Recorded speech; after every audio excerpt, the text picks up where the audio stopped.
The investigation into a Humboldt County animal rescue where more than 100 dogs were found buried has sparked a bigger conversation across the state of California. Oh, this after investigators found the dogs at Miranda's rescue in Fortuna. And we learned that California does not require a state license to operate an animal rescue. Fox 40's Riley Carroll joining us now live in the studio here at 10 o'clock after looking into what oversight does exist in California, Riley, and whether or not this case could lead to any change. Well, Eric and Nikki, after investigators found those 117 dogs at Miranda's rescue in Fortuna, many people asked, how is the rescue still allowed to operate? So I asked the CEO of the California Animal Welfare Association, and here's what she said.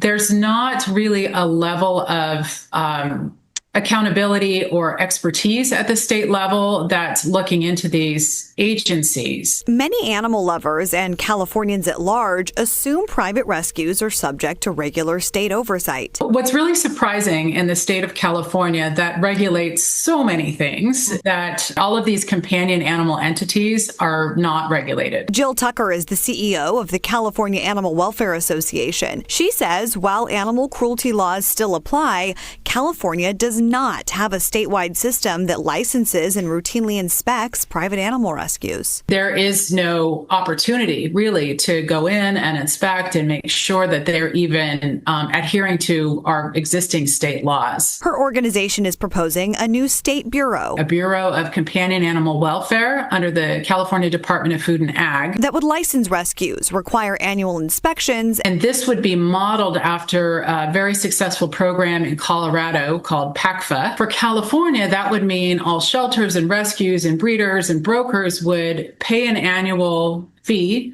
and they would be subject to an annual inspection whereby somebody from the state would verify that their operations look okay. She says even basic intake and output reporting could have helped in this Humboldt case. If that law were in place, that would have offered some serious red flags. Whether the Miranda's rescue case results in new legislation remains to be seen, but Tucker says she hopes it leads to a broader conversation about oversight. I mean, it's certainly brought to light the issue. This is something that we have been struggling with and aware of for some time. We're hopeful that this will at least open up that conversation.